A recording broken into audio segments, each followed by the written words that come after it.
Segundo Lucas, capítulo 15, versos de 11 a 24.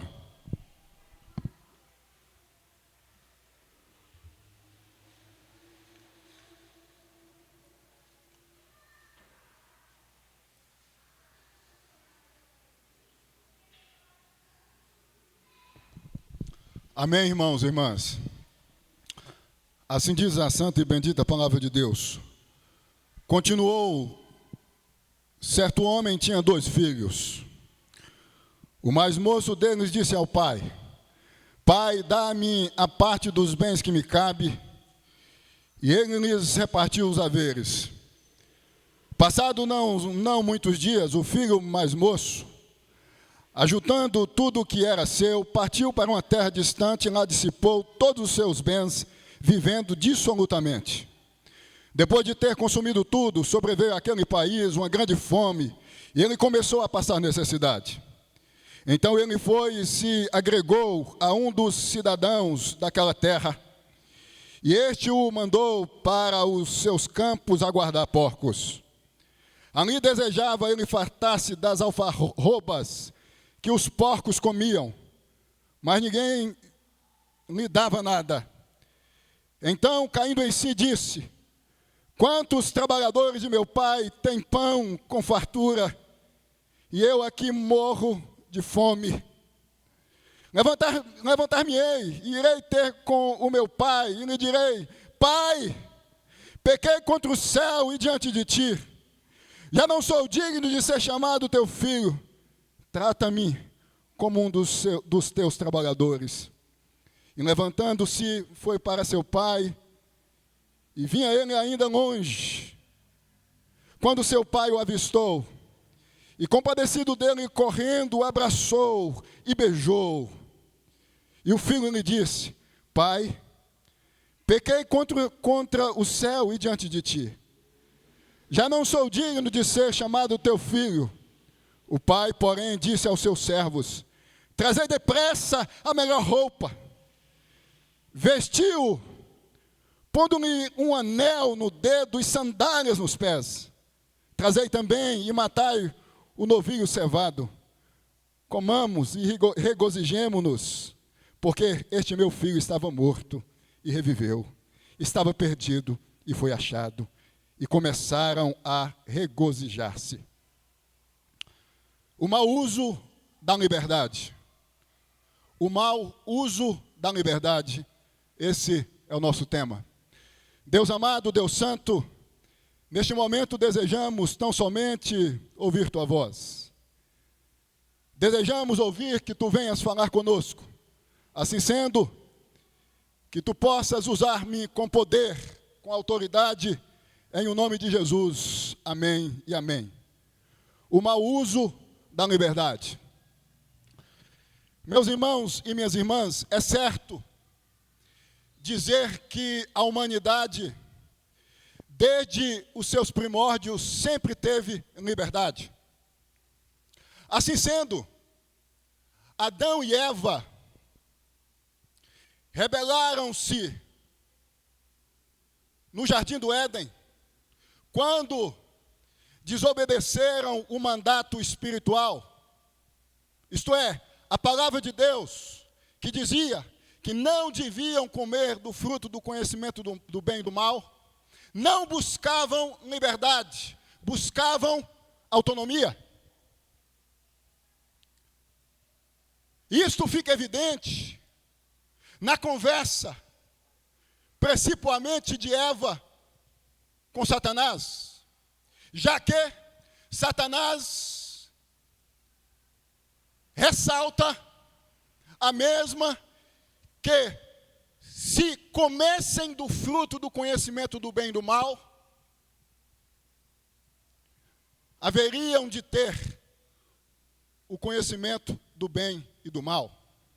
Isto, em outras palavras, significa que Satanás estava tentando dizer o seguinte: vocês vão deixar de ser livres para serem autônomos, acima do bem e do mal. Meus irmãos, Esse rapaz, desta parábola, usou mal a sua liberdade. Como já disse, a liberdade é uma realidade presente no homem desde a sua existência. O que mudou depois da queda foi o status desta liberdade. Antes da queda, livre-arbítrio. Depois da queda, livre agência. O homem não deixou de ser livre com o advento da queda. O homem não perdeu a sua liberdade. O homem perdeu o status que tinha da sua liberdade no jardim do Éden. Este rapaz, volto a enfatizar, chamado de filho pródigo, vivia livre. Porque a liberdade tem a ver com o ambiente. E é nítido na parábola que este vivia, como bem entendia, na casa do seu pai. É nítido na parábola que este vivia, como bem desejava, na casa do seu pai. Possuía liberdade. Mas usou mal a sua liberdade. Em primeiro lugar, desejando autonomia e não liberdade. Os versos 12 e 13 destacam que este, depois de ter recebido a parte que lhe cabia da herança do pai, partiu para uma terra distante do pai. Isso significa que este desejava não mais viver como agente livre. Porque eu já disse aqui que liberdade tem a ver com o ambiente. Mas como agente autônomo. Porque a autonomia tem a ver com o indivíduo. Eu estou tentando dizer a vocês o seguinte. Quando este rapaz diz, eu vou partir de casa, eu vou sair do espaço geográfico que o meu pai está, ele está dizendo, em outras palavras, que buscava a sua autonomia. Buscava ser autossuficiente. Viver distante do pai. Romper com a consciência da presença do pai. Romper com a percepção da presença do pai. Em outras palavras, tornar-se autônomo. Senhor de si mesmo. Fazer o que bem entendia. Como Jesus ressalta que assim o fez. Depois que partiu da casa do pai, o desejo em busca da autonomia tinha a ver com viver distante da consciência da presença do pai, vivendo do seu jeito, do seu modo, como bem desejava, de acordo com os seus pensamentos, de acordo com a sua filosofia de vida, ou seja, um ser totalmente independente no palco da existência. A grande questão aqui é que é impossível alguém tornar-se autônomo na vida. É impossível alguém tornar-se autossuficiente na vida. Capaz de viver como se não dependesse de ninguém.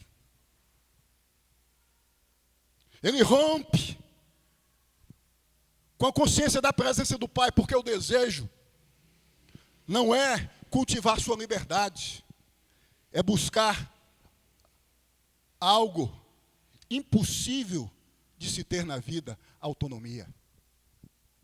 Se nós observarmos a história da humanidade, nós vamos perceber sem nenhuma dificuldade que o homem desde Adão e Eva, ou seja, os seus primórdios, sempre buscou autonomia.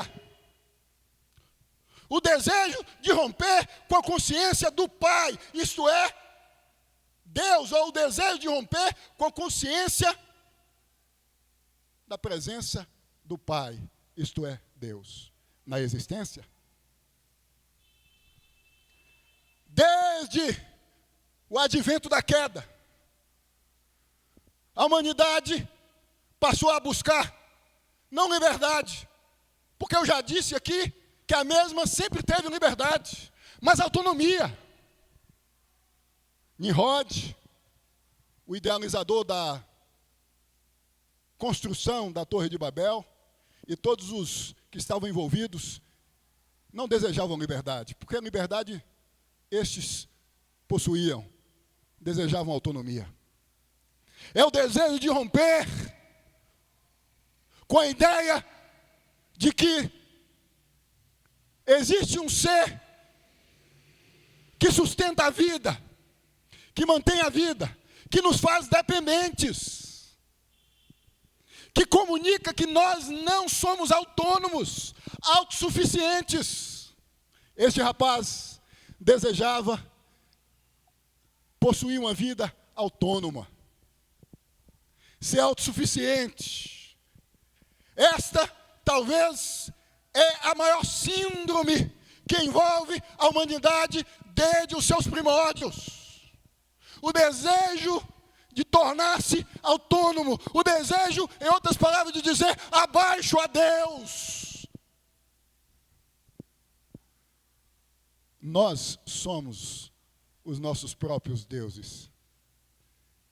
A partir de 1789, com o advento da Revolução Francesa, isso ficou mais que evidente. As filosofias que surgem a partir de então, encabeçada pela principal, o iluminismo, passou a chamar a consciência, principalmente do homem ocidental, a ideia de que Deus não existia e de que o homem deveria se tornar o centro de todas as coisas, a medida de todas as coisas. Esse rapaz está vivendo a síndrome de quem deseja viver sem a consciência da presença do Pai, sem a consciência da percepção da presença do Pai. É alguém que quer viver como se fosse autônomo, é alguém que quer viver como se fosse autossuficiente, é alguém que quer estar distante da ideia de que existe alguém por perto que vai dizer: ei, não é assim, não é assim, não é assim, não faça assim. Eu costumo dizer que a razão do ateísmo, principalmente de Nietzsche, não tem a ver com a incapacidade de mostrar de maneira parcial, racionalmente, que Deus existe, mas com uma questão ética. Em outras palavras, é um ateísmo que propaga a não existência de Deus, porque deseja dizer, nas entrelinhas, Deus não existe, então nós podemos viver do jeito que nós bem entendemos. O Pai não está aqui. Rompa com a consciência da presença do Pai. Rompa com a consciência da percepção da presença do Pai. E viva em uma terra distante, onde o Pai não vai estar, onde o Pai não vai existir. Elimine a ideia de Deus da sua cabeça. Elimine a ideia de Deus de você. Isso é impossível, porque nós não podemos nos tornar autônomos, porque dependemos, primeiramente, de Deus, segundamente, uns dos outros. Esse rapaz, então, em primeiro lugar, usa mal a sua liberdade, desejando autonomia, algo impossível de se ter. Em segundo lugar, ele usa mal a sua liberdade, usufruindo dos bens do Pai, sem ter que prestar relatório ao Pai. Primeiro desejo é viver distante do Pai. é fazer o que bem entendesse, distante do Pai. O Pai deixou de existir. Segundo, ele usou mal a sua liberdade, usufruindo dos bens do Pai, sem ter que prestar relatório ao Pai. Versos 13 e 14. Passados não muitos dias, o filho mais moço, ajuntando tudo o que era seu, partiu para uma terra distante e lá dissipou, esgotou todos os seus bens, vivendo dissolutamente. Depois de ter consumido tudo, sobreveio àquele país uma grande fome e ele começou a passar necessidade. Usufruiu dos bens do pai, sem ter que prestar relatório ao pai. Gastou tudo. A ideia aí dos versos 13 e 14, precisamente dos termos consumir ou consumido, depois de ter consumido, é de que não restava mais nada. E ele não tinha a necessidade de prestar relatório. Ele não tinha necessidade de prestar relatório. Usou mal a sua liberdade, usufruindo de tudo quanto o pai havia o concedido, sem ter que prestar relatório ao pai. Muitas vezes nós vivemos assim. A gente participa da realidade da igreja. A gente recebe as coisas pertinentes à realidade da igreja como os meios de graça. Somos membros, batizados, participamos de tantas atividades e não desejamos prestar contas. Muitas vezes testemunhamos, prestamos relatório, a gente quer usufruir, a gente quer ser beneficiado ou beneficiada, mas a gente não quer viver, tendo que prestar contas ao Pai, com o que o Pai nos concede quase todos os dias, precisamente com relação às coisas espirituais, como o contato com a palavra do Pai, como o contato com os meios de graça, batismo, Santa Ceia. A gente, muitas vezes, quer receber, quer ter, quer possuir, mas não quer assumir a responsabilidade no dia a dia de dizer: Pai, eu presto relatório do que o Senhor tem me dado, os talentos, os dons, tudo que faço na igreja, que recebi por meio da igreja, eu presto relatório. Eu estou diante do Senhor, com a consciência em paz, com a consciência limpa. Esse rapaz estava distante do pai, e ele viveu como quis, porque a consciência da presença do pai tinha sido dissipada, e por isso fez o que bem quis fazer com o que o pai havia concedido. Quantos de nós fazemos isto?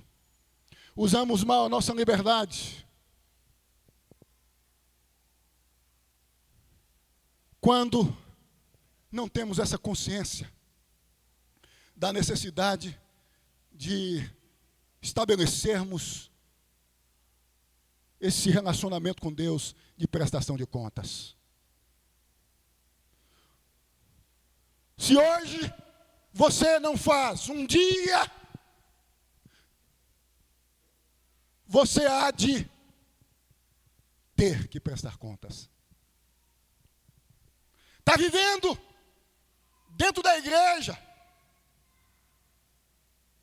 mas com a consciência distante da presença do Pai no dia a dia, imaginando que o que o Pai tem te dado, você não vai ter que prestar relatórios ao Pai. Você está enganado, eu estou enganado, nós estamos enganados. Um dia nós havemos de prestar relatório ao Pai. Esse rapaz usou, em segundo lugar, portanto, mal a sua liberdade, usufruindo dos bens do Pai, sem ter que prestar relatório ao Pai. Em terceiro lugar, sendo escravo dos seus próprios desejos. Diz o verso 13, que ele gastou tudo, vivendo de maneira dissoluta, torta, errada. Ele pegou o que o Pai o concedeu e gastou de maneira inadequada, incompatível com o que o Pai é. Viveu uma vida torta. Em outras palavras, viveu na boemia. Viveu na festa das orgias, do meretrício, nos braços de prostitutas. Viveu no mais profundo abismo, eticamente falando, que o Pai condena e não aprova, portanto. Usou mal a sua liberdade. Primeiro, desejando ser autônomo. Segundo, usufruindo dos bens do Pai sem ter que prestar relatório ao Pai. Terceiro, sendo escravo dos seus próprios desejos. Às vezes nós usamos mal a nossa liberdade porque nós nos tornamos escravos dos nossos próprios desejos. Os nossos desejos passam a escravizar-nos, a dominar-nos, a mandar em cada passo, em cada pensamento, em cada atitude. A pergunta que surge ante a isto é: quais as consequências que passaram a envolver esse rapaz quando este passou a usar mal a sua liberdade? Primeira consequência: viver distante do afeto do Pai. Passou a viver distante do afeto do Pai. O Pai não estava mais próximo para poder aconselhar, para poder bater um papo, porque ele resolveu usar mal a sua liberdade. O Pai não estava mais próximo para sentar em uma tarde ou em uma noite e dizer: meu filho amado, não é assim que se deve viver. Quantos de nós passamos em função de usarmos mal a nossa liberdade, a vivermos distante dos cuidados do Pai, revelados na igreja santa e bendita, noiva do Senhor Jesus, como a pregação da palavra, como a comunhão com os irmãos, como a participação na Santa Ceia, um meio de graça. O Pai nos abraça, o Pai nos traz para perto. Quando nós ouvimos a sua palavra, quando nós, em comunhão uns com os outros, abrimos o nosso coração, quando nós cultuamos ao Pai.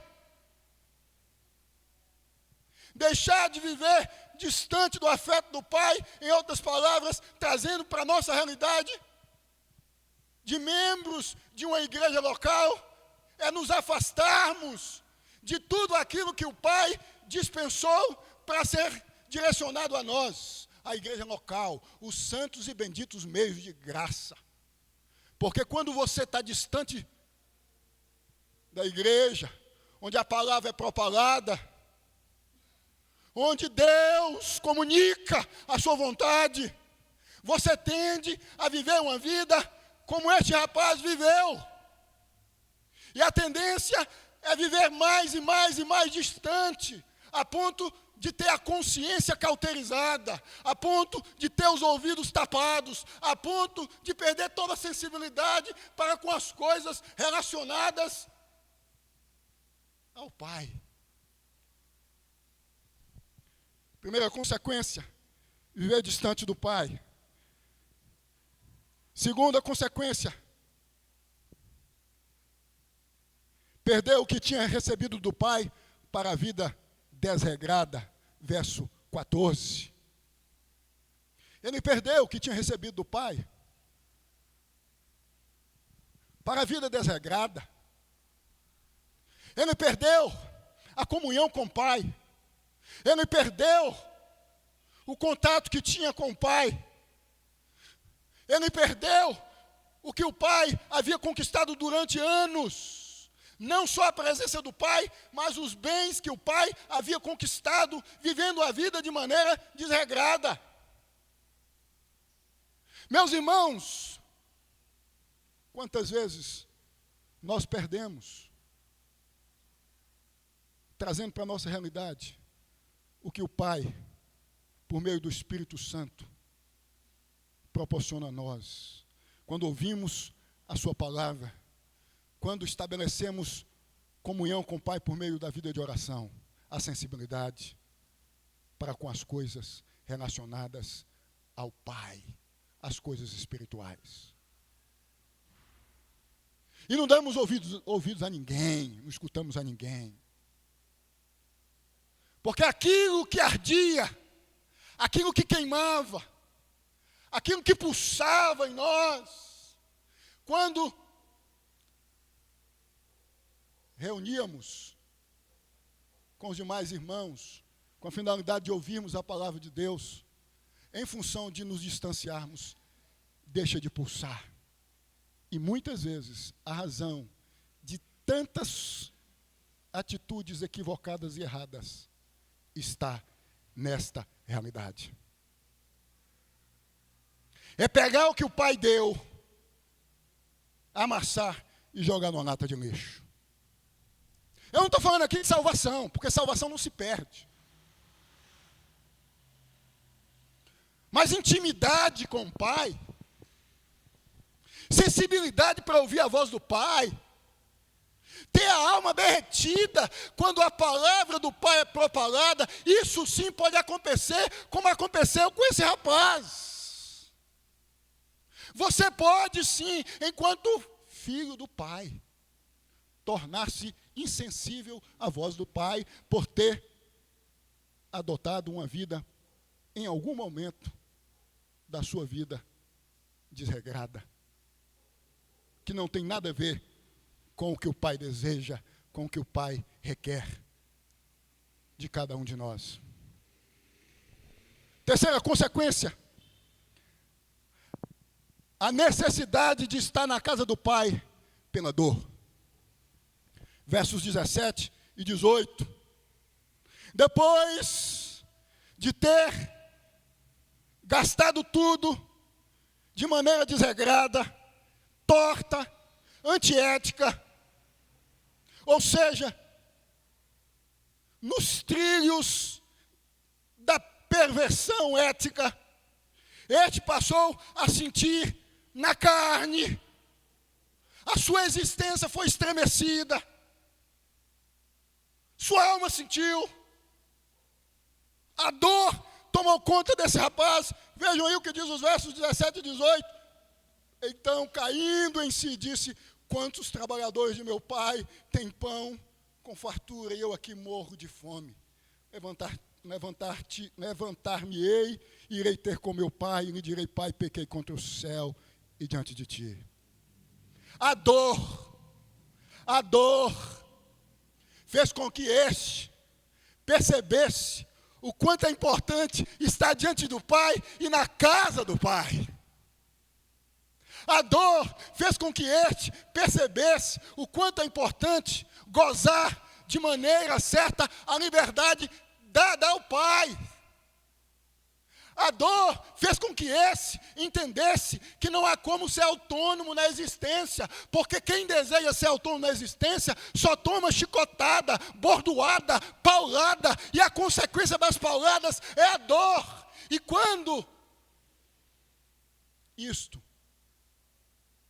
passa a envolver um filho genuíno do Pai, vem a necessidade, eu tenho que voltar para a casa do Pai.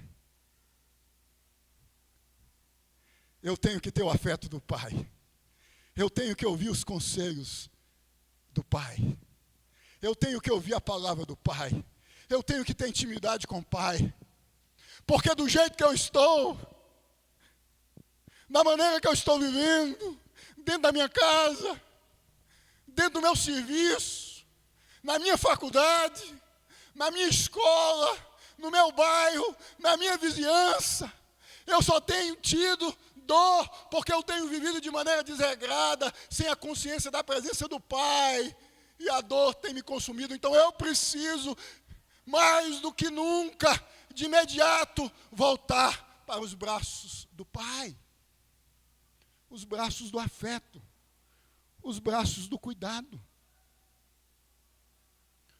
Outro dia, lendo uma dessas fichas que a gente recebe, quando alguém nos visita pela primeira vez, eu vi que alguém marcou: eu desejo renovar o meu relacionamento com Jesus. E eu entendo facilmente que por trás dessa afirmação existe uma dor de ter se afastado da casa do Pai, de ter optado, como esse rapaz, por viver uma vida distante do Pai, longe do Pai, como se fosse autônomo, como se fosse independente, como se fosse autossuficiente. E aí as consequências são trágicas. E quando é do Pai, e quando pertence ao Pai, retorna à casa do Pai. O Pai usa a dor. O Pai dá a corda. Vai. É assim que tu desejas? Vai. Mas você vai voltar. O povo de Israel, inúmeras vezes, voltou-se a Deus, depois de muita rebelião, porque o Pai permitiu que a dor passasse a o envolver. Vocês sabem que durante 70 anos, o povo judeu ficou cativo na Babilônia, por causa da vida desregrada, por causa do pecado, por causa da vida torta. Foi por meio da dor que canções, que salmos, como temos saudades da casa do Pai. Em outras palavras, temos saudades daquele momento que tínhamos quando cultuávamos livremente ao Pai. O cativeiro veio, o chicote veio, porque quando há o rompimento com a consciência da presença do Pai, em outras palavras, de que se deve viver como o Pai requer, o Pai permite, em alguns casos, os cativeiros existenciais. Quarta consequência, crise de consciência, versos 18, 19 e 21. Levantar-me-ei, irei ter com meu pai e lhe direi: Pai, pequei contra o céu e diante de ti. Já não sou digno de ser chamado teu filho, trata-me como um dos teus trabalhadores. E levantando-se foi para o seu pai. Vinha ele ainda longe, quando seu pai o avistou, e compadecido dele, correndo, o abraçou e beijou. E o filho lhe disse: Pai, pequei contra o céu e diante de ti. Já não sou digno de ser chamado teu filho. A crise de consciência aqui tem a ver com reconhecimento de pecado e de arrependimento. Houve arrependimento, houve consciência de pecado, houve reconhecimento de que tudo que este havia feito havia sido errado.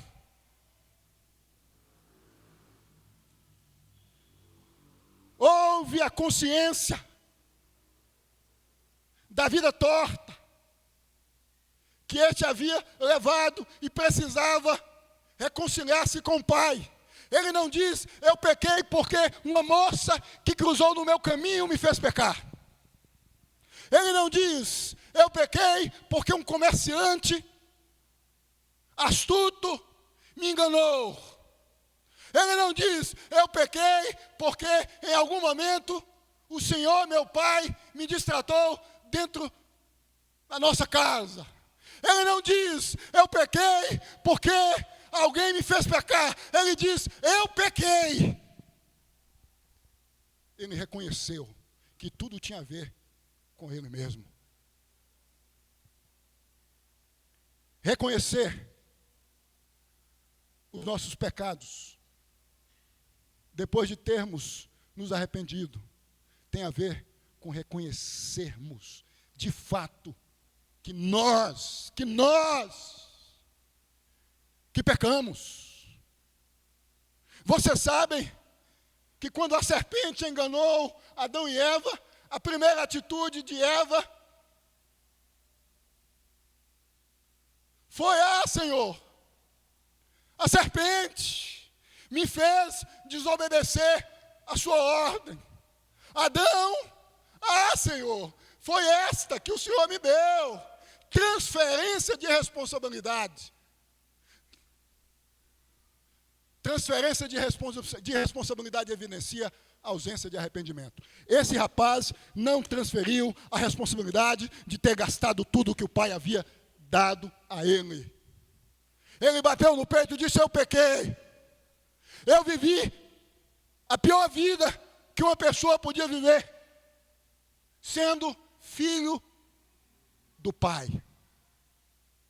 Porque o texto diz que depois da crise econômica, com a chegada da fome, e depois de estar passando necessidades, este foi trabalhar como guardador de porcos, comer comida de porcos. O que significa que esse rapaz viveu a pior realidade possível, já que Jesus está aqui comunicando a judeus que, vocês sabem, viam os porcos como animais amaldiçoados, imundos. Então, quando Jesus diz, este foi conviver com porcos, este foi cuidar de porcos, esse comia a comida dos porcos, Jesus está dizendo, em outras palavras, ele chegou no fundo do poço. Ele chegou onde uma pessoa podia de pior chegar. Mas bateu. Obviamente que isso só acontece, nós sabemos, por meio da ação do Espírito Santo, a crise, que nós chamamos de arrependimento, que produz confissão de pecados. E a frase, eu pequei, é o reconhecimento de que havia pecado, é a confissão, é a evidência do erro, do pecado. Então, quando há, em se tratando de nós, quando pecamos, esta confissão é porque, de fato, o Espírito Santo está produzindo arrependimento. Eu concluo essa mensagem destacando o que eu entendo ser mais importante nesta parábola, que é a ideia de que nunca podemos dizer que alguém não pode mudar. O que Jesus quer comunicar nesta parábola é que há oportunidade, é que há tempo para se mudar de vida, Porque mesmo tendo a necessidade de prestarmos relatório ao Pai, em função da liberdade que o Pai nos concedeu, o Pai não vai crucificar-nos por termos feito mau uso da nossa liberdade, porque Jesus diz que o Pai, quando recebe, o Pai o recebe sem dizer nada, de maneira silente. Ele diz: Pai, pequei contra o Senhor, e o Pai não, diante dele, não diz nada, e o Pai chama os seus servos e faz o seguinte: põe um anel no dedo desse rapaz, veste esse rapaz, vamos fazer uma festa, vamos matar um novilho. O Pai não questiona, o Pai não pergunta onde foi, com quem esteve, por onde passou, com quem dormiu, com quem passou noites e mais noites em orgias. O Pai simplesmente abraçou. É o que o texto diz. Deste modo, se há um pródigo em sua casa, se há um pródigo em sua vizinhança, se há um pródigo em seu serviço, se há um pródigo na sua vida, entenda que o Pai concede oportunidade, porque o Pai está de braços abertos para colocar anel no dedo, para vestir. Isso aqui significa, em outras palavras, para dar dignidade a quem se tornou perdido na vida ou distante do Pai por algum momento. Nós precisamos entender isto, porque Jesus quer fazer com que os escribas e fariseus, que é o alvo desta parábola, que são os alvos precípios desta parábola, entendam que os perdidos podem ser transformados, que os que se encontram vivendo como porcos, religiosamente falando, eticamente falando, podem ser restabelecidos, podem ser transformados, porque o Pai não é como o escriba e o fariseu, que crucifica, que apedreja, que mata. Não, não, o Pai simplesmente abraça, o Pai simplesmente diz: chega para cá, vem, eu vou festejar. O Pai é quem acolhe. Não desista dos pródigos da sua casa, sabendo que o Pai não desiste. Dos pródigos, das dracmas perdidas, dos que se afastam. Talvez você conheça um pródigo que aqui esteve, que por aqui passou, e você já desistiu, achando que não há mais solução alternativa. Jesus está dizendo que é oportunidade, porque o coração do Pai está aberto. O arrependimento pode chegar, a confissão de pecado, o retorno à casa do Pai, e o Pai vai abraçar. O Pai vai trazer para si e vai festejar. Eu não vou entrar no mérito da discussão que o filho mais velho estabeleceu com o pai. Porque o meu intento aqui é me ater principalmente à realidade vivida pelo filho mais moço, de alguém que havia se perdido e que foi achado, e que foi reencontrado, restabelecido a comunhão com o Pai. Que Deus nos abençoe. Que Deus possa fazer com que tenhamos a consciência que devemos usar bem a nossa liberdade. Que Deus possa fazer com que tenhamos a consciência de que devemos viver como o pai desta parábola, já que somos filhos do Pai. O Pai aqui, podemos dizer, representa Deus. E todo o cuidado do Pai, o amor do Pai, direcionado a esse rapaz, representa o cuidado de Deus para comigo e para com você. O que Deus quer de mim, quer de você, é que nós reconhecemos a importância de ter comunhão com Ele mesmo. É que Deus quer que nós tenhamos a consciência de que devemos reconhecer os nossos pecados e nos colocarmos diante do Pai para ouvirmos os seus conselhos, para sermos abraçados pelo Pai. Deus amado, Deus santo, nós te louvamos pelo privilégio de estarmos reunidos nesta noite em tua casa. Ó Deus, se há alguém aqui perdido, que precisa ser achado, que o Espírito Santo venha neste momento produzir arrependimento, para que a frase dita por esse rapaz, seja dita por este também: pequei contra o céu, preciso me reconciliar, preciso voltar, preciso restabelecer comunhão com o Pai, preciso ter mais comunhão com o Pai, preciso ser mais assíduo à igreja, preciso ter mais compromisso com a igreja, preciso ter mais vida com a vida da igreja, preciso me envolver mais com a realidade da igreja. Ó Deus, que o Espírito Santo assim faça, para a honra e glória do teu santo nome, em o nome de Jesus. Amém e amém.